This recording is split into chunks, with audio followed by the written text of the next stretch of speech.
at least make a pretense that they have a job, other than taking the gleanings of. Well, they do.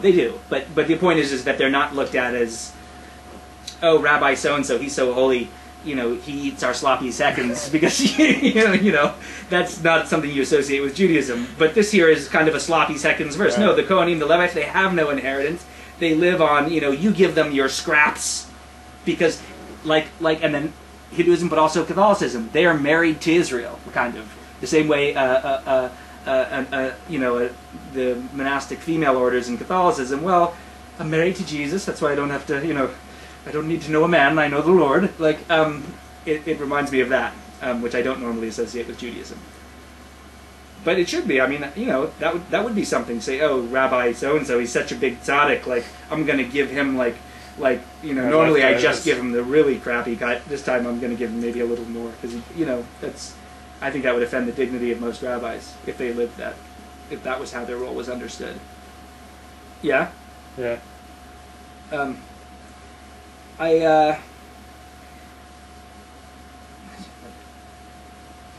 More about that, and that they oh yeah, again, I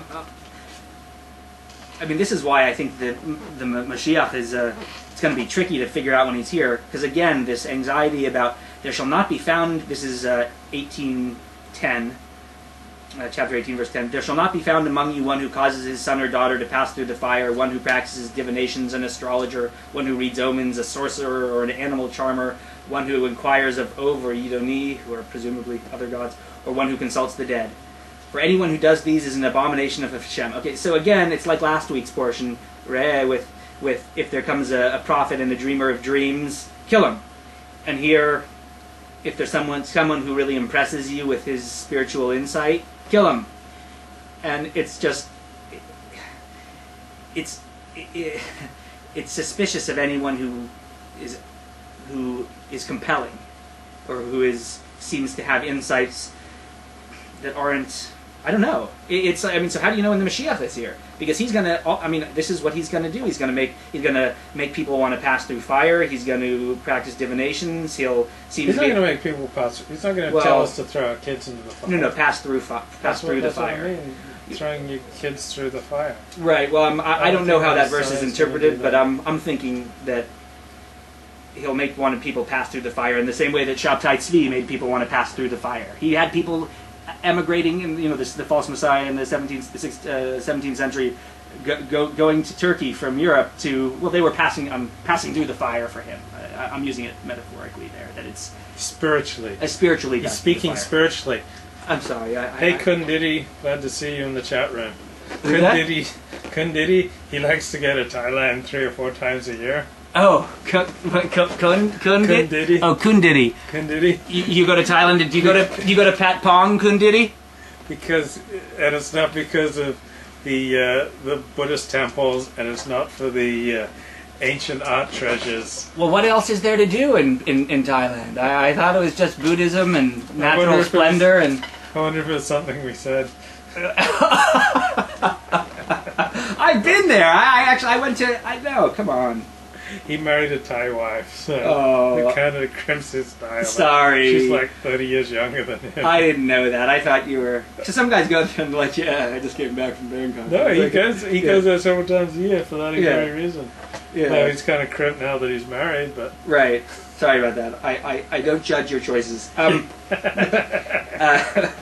I mean, yeah, all right. I don't know. I'm having a very diverse crowd in that chat. Yeah. Well, again, there's this, okay, and 18:9, when you come to the land that Hashem your God gives you, you shall not learn to act according to the abominations of those nations. So again, this is another theme again, which is that it's not about internal impurities, it's about don't import foreign ideas into Israel. Like wearing a tie. Wearing a tie. Ultra-Orthodox regard wearing a tie as a superfluous garment, and the Chukim Goyim, the ways of the Gentiles.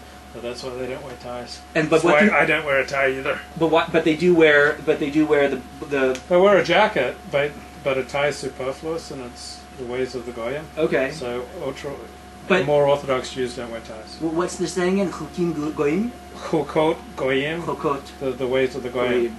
That's interesting because Chok is also right. Follow the ways of the Goyim. Well, but I have to hate to break it to them. My understanding, anyway, is that the whole manner of ultra-Orthodox dress, the black jacket, and that is also Chokot Goyim. But I guess it was the 17th century Polish aristocracy at the time that the Hasidic movement was founded. But they liked those Goyim, I guess. Is that the difference? I'm not sure that. Well, part of the difference is that a tie is superfluous. Oh, gotcha. And so that's. But you do have to, right. But you do need like a. Well, but a jacket in Southern California. A jacket, if it's hot, it does seem superfluous. But certainly, you do have to wear a jacket when you make kiddush and when you do Birkat Hamazon. So it's a respect thing, but I'm not sure why. I know that's the either the minhag or the halakha. Right. You have to wear a jacket when you bench. Okay. And but certainly at Sinai, Moshe Rabbeinu must have told us what a Jew should wear rather than what a Polak should wear. So like, I mean, everything was that. They said everything at Sinai, even though it's hard to, So well, what did he say about that? Like, well, I mean, shouldn't there be something Jewish rather than importing these foreign traditions and wearing that jacket? I think they're an abomination. You know what that means? Extirpate. Well, there's one thing in here you'll like, and that's near the end, like chapter 20, verse 19. If you're besieging a city, you're not allowed to chop down the fruit-bearing trees. So, like, you're an environmentalist, kind of green-friendly guy, no? No, I'm not. I'm not an environmentalist. I like animals. I mean, I'm an ethical vegetarian, but I'm not a. But no, I appreciate the sentiment. You must appreciate the sentiment of cutting down fruit-bearing trees. And Jesus made a fig tree wither because he got angry, and I don't like that. So that's why we're Jewish. So that's why I'm Jewish. And not Christian. Because Tikkun Olam, it says it. But no, that is nice. You don't. I mean, at the same time, I'm going to stick with the positive interpretation. You could say they're just trying to, hey, don't destroy something useful. But at the same time, well, no, maybe it's just don't be needlessly destructive. Hold on to the fruit-bearing trees. That's nice.